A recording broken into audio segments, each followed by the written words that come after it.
अस्सलाम वालेकुम। आज की ये वीडियो बनाने का मकसद कुछ इस तरीके से है। वो तमाम बच्चे जो MD-CAT 2026 की प्रिपरेशंस करने जा रहे हैं, बेटा आप लोगों के साथ में ये सीरीज स्टार्ट करने जा रहा हूँ जिसमें जो चैप्टर्स हैं one by one her chapters के अंदर जो रिसेंट पास्ट में जो MCQs आए हैं उन MCQs के बारे में हम डिस्कशन करेंगे। ये सीरीज बनाने का मकसद सिर्फ एक है कि वो तमाम स्टूडेंट्स जो MD-CAT की तैयारी करना चाहते हैं वो उनके कंसेप्ट क्लियर हो जाए कि MD-CAT में बेसिकली स्टेटमेंट्स क्या आती हैं। बायो से रेलेवेंट भी होगी, केमिस्ट्री से रेलेवेंट भी होगी और फिजिक्स से रेलेवेंट भी और इंग्लिश से रेलेवेंट तमाम वीडियोस हम बनाएंगे। इसका आगाज आज हम बायोलॉजी के MCQs से करते हैं और आज मैंने बायोलॉजी के MCQs में जो पिछले साल टेस्ट में MCQs आए हुए थे 6 MCQs उनको लेके चला हूं और ये सारे के सारे MCQs चैप्टर नंबर 1 के थे जिसे हम लोग सेल स्ट्रक्चर एंड फंक्शंस कहते हैं। तो अब वो तमाम बच्चे जिन्होंने हमारे साथ पिछले साल का टेस्ट दिया होगा उन्हें ये स्टेटमेंट्स बिल्कुल सही से समझ आ रही होंगी कि ये स्टेटमेंट सारी की सारी उस टेस्ट में मौजूद थी। तो आइए जरा स्टार्ट करते हैं और फिर वन बाय वन आपको इसके रिगार्डिंग बताता हूं कि इस MCQs के अंदर क्या क्वेश्चन पूछा गया है। तो सबसे पहला जो हमारा पहली स्टेटमेंट है, मैं इसके रिलेटेड कुछ और MCQs भी आपको बताऊंगा। उसमें ये लिखा हुआ है कि which structures enables the exchange of material between nucleus and cytoplasm। Question ये है कि वो कौन सा स्ट्रक्चर है जो न्यूक्लियस और साइटोप्लाज्म के दरमियान एक्सचेंज करवाता है मटेरियल की। तो आइए काम करते हैं और वेरी सिंपल नोट पे मैं काम करता हूं, यहां पे एक सेल बना के देता हूं आपको। ठीक है मेरे बच्चा, यहां पे सर ने कहा ये आपके पास सेल आ गया। अगर सेल के बाद हम लोग बात करें तो सेल के अंदर सारे काम करते हैं, यहां पे आपके पास न्यूक्लियस बनाते हैं और all of you know that nucleus is a double membrane structure. ठीक है, तो यहां पे सारे काम करते हैं कि कहते हैं कि इसके अंदर सर ने क्या कर दिया, आपके पास न्यूक्लियस जो है वो आपके पास बना दिया। अब क्वेश्चन ये है कि सर आपने न्यूक्लियस को इसके अंदर बना दिया। अब न्यूक्लियस की रेलेवेंट एक और बात भी आपने याद कर लेनी है कि जो न्यूक्लियस होता है ये लार्जेस्ट ऑर्गेनेली होती है।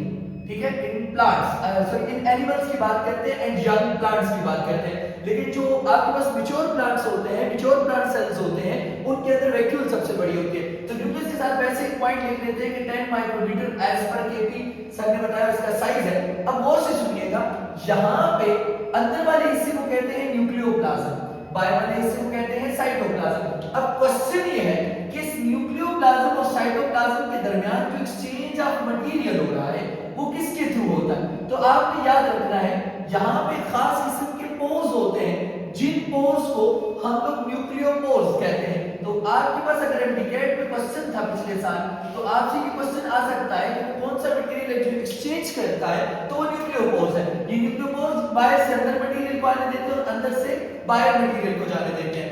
अब उसके अलावा जो बाकी ऑप्शंस है यहाँ पे जिसमें लाइसोसोम आ जाता है, तो आप लाइसोसोम यहाँ पे करेक्ट नहीं कर सकते। यहाँ पे करेक्ट ऑप्शन आपके पास न्यूक्लियोपोर्स है। अब एक और पॉइंट भी जरा गौर से सुनना है कि बिलफर्ज आपके पास बाकी इससे लाइसोसोम से रिलेटेड अगर कोई MD-CAT का क्वेश्चन आ जाए कि लाइसोसोम क्या है, तो आपने वैसे लिख देना है कि वैसे MCQs के लिए बता रहा हूं, लाइसोसोम एक ऐसी ऑर्गेनेली होती है जो ऑटोफैगी में इन्वॉल्व होती है। ऑटोफैगी के साथ साथ लाइसोसोम एक ऐसी ऑर्गेनेली है जो हेटेरोफैगी में इन्वॉल्व होती है।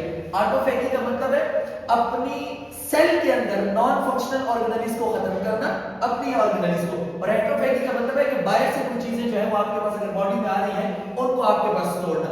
तो पहले MCQs का सिंपल सा आंसर है कि न्यूक्लियोपोर्स वो स्ट्रक्चर्स हैं जो एक्सचेंज में हेल्प करते हैं। लेकिन यहां पे एक और MD-CAT का पॉइंट आ जाता है कि जो न्यूक्लियोपोर्स है ये किससे मिलकर बनते हैं। तो एक प्रोटीन होती है, याद रखिएगा, जिसे न्यूक्लियोपोरिन कहते हैं। क्या कहते हैं? न्यूक्लियोपोरिन कहते हैं। तो अगर MD-CAT में क्वेश्चन इस साल तो नहीं आने वाला अगर इस स्टेटमेंट में, तो आपको पता हो कि जो न्यूक्लियोपोरिन्स हैं सॉरी न्यूक्लियोपोर्स हैं वो किससे मिलकर बनते हैं, न्यूक्लियोपोरिन से। तो पिछले साल के MCQs का पहला आंसर हम लोगों ने यहाँ पे दो चीजें देखी। उसके बाद आपने एक और पॉइंट याद रख लेना है कि आपके पास जो साइटोप्लाज्म है और न्यूक्लियोप्लाज्म है इन दोनों की कंपोजिशन में क्या फर्क है। अगर MD-CAT में बिलफर्ज आ जाता है साइटोप्लाज्म और न्यूक्लियोप्लाज्म को डिस्टिंग्विश किस तरीके से करेंगे, तो मैं अपने बच्चों को ट्रिक याद कराता हूं। अंदर लिख देना जिसमें DNA का कंटेंट ज्यादा हो, RNA का कंटेंट ज्यादा हो, मैग्नीशियम ज्यादा हो, क्योंकि यहां पे इनकी सिंथेसिस हो रही होती है। तो जिन न्यूक्लियोप्लाज्म में इनके कंटेंट ज्यादा होते हैं बनिस्बत के साइटोप्लाज्म की कंपोजिशन के। क्लियर होगी बात की। उसके बाद नेक्स्ट क्वेश्चन है the contracted region of chromosome. Chromosome का वो रीजन जो कंट्रैक्टेड होता है और जो स्पिंडल फाइबर्स के साथ अटैच होता है उसे इनमें से क्या कहते हैं। अब सिंपल सुनना, हम सर एक काम करते हैं आपको सिखाने के लिए, यहां पे मैं आपके सामने एक क्रोमोसोम बना देता हूं, नॉन रेप्लिकेटेड क्रोमोसोम। अब वो इसका क्वेश्चन पूछ रहे हैं, and this contracted region is known as centromere. इस कंट्रैक्टेड रीजन का नाम क्या होता है आपके पास? सेंट्रोमियर। अब ये जो सेंट्रोमियर है, एक एमसीक्यू याद रखना, सेंट्रोमियर के ऊपर एक प्रोटीन होती है जो कि सेंट्रोमियर के ऊपर मौजूद होती है, इसे हम लोग कहते हैं काइनेटोकोर। अगर इंडिकेट में ये क्वेश्चन आए कि भाई आपके पास कौन सी प्रोटीन मौजूद होती है, तो आपने क्या कहना है? काइनेटोकोर। फिर क्वेश्चन ये है, यहाँ का करेक्ट ऑप्शन आपके पास क्या आ गया? सॉरी बेटा, यहाँ का करेक्ट ऑप्शन आपके पास क्या आ गया मेरे बच्चा? सेंट्रोमियर। क्या आ गया मेरे बच्चा? सेंट्रोमियर। अब क्वेश्चन ये है सर सेंट्रोमियर तो हमें समझ आ गया, अब व्हाट इज टीलोमियर? बेटा ये जो कोने होते हैं, जो आपके पास बिल्कुल क्रोमोसोम के टर्मिनल पार्ट होते हैं जहां पे जंप डीएनए मौजूद होता है, और इस रीजन को हम लोग क्या कहते हैं मेरे बच्चा? टीलोमियर। एमसीक्यू में ये भी आ सकता है कि टीलोमियर का काम क्या है? टीलोमियर एक क्रोमोसोम को दूसरे क्रोमोसोम के साथ चिपकने नहीं देता। तो आप ये भी कह सकते हैं जहां पे जंप डीएनए हो सकता है और आपके पास जो टर्मिनल पार्ट होता है उसे हम लोग टीलोमियर कहते हैं। फिर यहाँ पे एक क्वेश्चन है, सर क्रोमेटिन किसे कहते हैं? सिंपल सी बात है, क्रोमेटिन का आसान सा मतलब है, अगर इस क्रोमोसोम को अनकंडेंस कर दूं, अनकंडेंस क्रोमोसोम को हम लोग क्या कहते हैं बच्चा? आपके पास अनकंडेंस क्रोमोसोम को हम लोगों ने क्या कहते हैं बच्चा? क्रोमेटिन कह दिया। अगर मैं क्रोमेटिन को और अनकंडेंस करूं और आपके पास सिर्फ डीएनए और साथ में हिस्टोन प्रोटीन को आपस में जोड़ के रख दूं, उससे जो स्ट्रक्चर बनता है उसे हम लोग क्या कहते हैं? न्यूक्लियोसोम कहते हैं। तो याद रखना, ये बाकी भी मैंने आपको साथ में पॉइंट्स बता दिए। अब एमसीक्यू नंबर सेकंड का जो करेक्ट आंसर है, करेक्ट आंसर आपके पास ये है कि आपके पास सेंट्रोमियर वो रीजन होता है जहां पे स्पिंडल फाइबर अटैच होते हैं। तो उसके बाद नेक्स्ट पॉइंट को देखते हैं। तो यहां पे क्वेश्चन है, हां ये बड़ा इंपॉर्टेंट है, हैप्लॉइड सेल के अंदर क्रोमोसोम का नंबर क्या होता है? इसको समझने के लिए मैं आपको यहां पे दो एक पॉइंट बताता हूं, उसके बाद इसको डायग्रामेटिकली डिस्कस करेंगे। कि बेटा याद रखना, हमारी बॉडी में दो तरह के सेल्स होते हैं, क्लियर? एक को हम कहते हैं आपके पास सोमैटिक सेल। सोमैटिक सेल का मतलब होता है बॉडी सेल, ठीक है? और दूसरे को हम लोग कहते हैं जर्म सेल। जर्म सेल आपके पास आ गए गैमेट के सेल।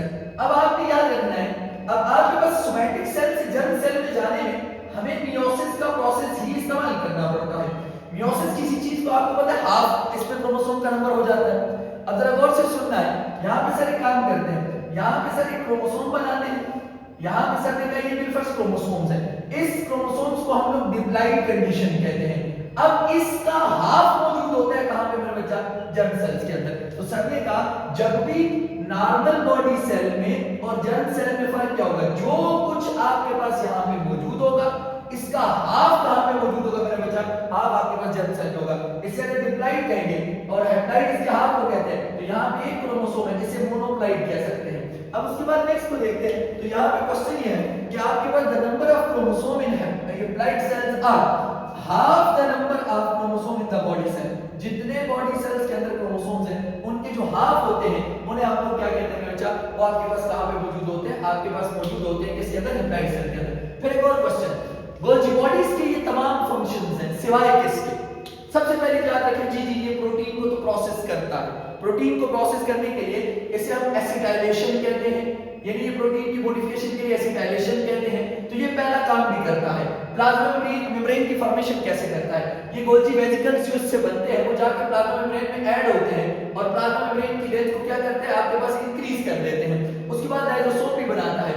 आपको पता है गोल्जी बॉडीज के दो हिस्से होते हैं, एक सिस फेज होता है, एक ट्रांस फेज होता है। जो ट्रांस फेज होता है उस ट्रांस फेज से आपके पास क्या बनते हैं बच्चा? लाइसोसोम। फिर बता रहा हूं, याद रखना है ये प्रोटीन की मॉडिफिकेशन कर सकता है जिसमें एसिटाइलेशन भी हो सकती है, ग्लाइकोसाइलेशन भी हो सकती है, ऐसे प्रोसेसेस हैं। और सर ने कहा कि मेम्ब्रेन को किसकी मदद से बनाएगा? गोल्जी वेसिकल्स की मदद से। अगर एमडीकेट में क्वेश्चन आया कि मेम्ब्रेन किससे बनती है तो गोल्जी वेसिकल। उसके बाद लाइसोसोम की फॉर्मेशन करते हैं और लाइसोसोम की फॉर्मेशन कौन से फेज से करते हैं, कौन सी साइड से करते हैं? Trans side. तो यहां पे अगर एमडीकेट का क्वेश्चन आ जाए कि गोल्जी बॉडी डायरेक्टली किस प्रोसेस में इन्वॉल्व नहीं है, डायरेक्टली कर कह रहा हूं, तो सेलुलर रेस्पिरेशन। उसके बाद एक और एमसीक्यू है, which of the following organelles is involved in the detoxification of toxin and why this compound? Simple सुनिएगा, टॉक्सिक मटेरियल को डिटॉक्सिफाई करने के लिए हमारे पास मौजूद होता है smooth endoplasmic reticulum. And smooth endoplasmic reticulum के आगे मैं दो बातें बता देता हूं, ये स्टेरॉइडल हार्मोन्स बनाने में भी इन्वॉल्व होता है, ठीक है? एल्डोस्टेरोन हो गया, टेस्टोस्टेरोन हो गया, ये सारे स्टेरॉइडल हार्मोन्स भी बनाते हैं। उसके अलावा ये जो मसल्स होते हैं, मसल्स के अंदर जो कंट्रैक्शन के दौरान इस्तेमाल होता है वो भी स्मूथ एंडोप्लाज्मिक रेटिक्यूलम इस्तेमाल होता है। इसी को हम सार्कोप्लाज्मिक रेटिक्यूलम भी कहते हैं। तो मेरा बच्चा अगर इंडिकेट में क्वेश्चन आ जाए कि मसल्स के अंदर जिसको सार्कोप्लाज्मिक रेटिक्यूलम कहा है आपने, वो आपके पास क्या है, तो हमने कहा लाइसोसोम। अब राइबोसोम के बारे में तो आपको पता है कि राइबोसोम आपके पास क्या है, ये एक ऐसी हम ऑर्गेनेली कह सकते हैं जो प्रोकैरियोट में यूकैरियोट में कॉमन है। और उसके बाद माइटोकॉन्ड्रिया के बारे में बचपन से हम पढ़ते आए हैं कि जी पावर हाउस, एम्प्टी कैट में पावर हाउस वाली कहानी नहीं याद रखनी। माइटोकॉन्ड्रिया के बारे में याद रख लेना है कि माइटोकॉन्ड्रिया जो है बेसिकली पहले एक प्रोकैरियोट था। प्रोकैरियोट ऐसा प्रोकैरियोट जो आपके पास एरोबिक रिस्पायरेशन करता था, और एरोबिक रिस्पायरेशन से फिर से एक एवोल्यूशन की, और एवोल्यूशन करके माइटोकॉन्ड्रिया बन गया। दोबारा बताता हूं ताकि याद रहे, एवोल्यूशन वाले चैप्टर में एंडोसिम्बियोटिक थ्योरी, तो अगर हम डिकेड में क्वेश्चन इसको चेंज कर देते, ये कहता है कि एंडोसिम्बियोटिक थ्योरी को कौन फॉलो करता है, तो आप याद रखना उस वक्त आप कहते हैं कि माइटोकॉन्ड्रिया फॉलो करता है, पर माइटोकॉन्ड्रिया पहले क्या था वो बात आपको याद है कि ये आपके पास क्या है, वो पावर हाउस है, वो कहानी याद है आपने यहाँ पे डिकेड में याद रखना कि पहले आपके पास एक एरोबिक बैक्टीरिया था।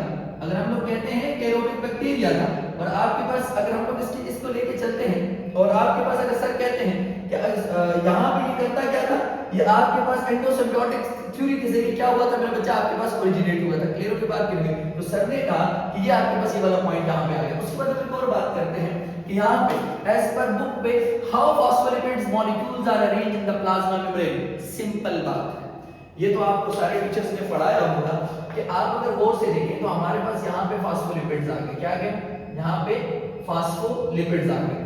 अब फॉस्फोलिपिड्स की अरेंजमेंट ऐसे होती है कि जो इसका हाइड्रोफिलिक हेड होता है वो बाहर की तरफ होता है, ठीक है, बाहर की तरफ, और हाइड्रोफोबिक जो टेल होती है वो अंदर की तरफ होती है। बस सिंपल बात सुना, ये आउटवर्ड है और ये आपके पास क्या है, इनवर्ड है। तो यहां तक अगर आप एमसीक्यूज के हिसाब से चीजें देख रहे हैं तो ये आपके पास यहाँ पे करेक्ट ऑप्शन ये है कि आपके पास इसका करेक्ट ऑप्शन आपके पास सी आता है। मैं दोबारा बता देता हूँ एमसीक्यूज के हिसाब से, ये वो कुछ एमसीक्यूज थे जो एमडीकेट में आए थे, और इसे मैंने एज पर केपी की बुक के हिसाब से एक्सप्लेन किया है। कुछ चीजें ऐसी होती हैं जो डिफरेंट बुक्स में हम डिफरेंट पढ़ रहे होते हैं, लेकिन आप एमडीकेट देना होता है, और केपी के जो स्टूडेंट्स हैं अगर वो इसको देखेंगे जो बातें केपी की बुक के अंदर मेंशन है उसके अकॉर्डिंग चलते हैं। हालांकि एंडोसिम्बियोटिक थ्योरीज के रिगार्डिंग बहुत सारी डिफरेंट बातें भी आ रही होती हैं, लेकिन आपने यहाँ तक याद रखना है कि ये बेसिकली ये क्वेश्चन था जो हमने आज एमसीक्यूज डिस्कस किए 2025 के अंदर जो आपके पास सेल स्ट्रक्चर पे आए थे। थैंक यू, अस्सलाम वालेकुम।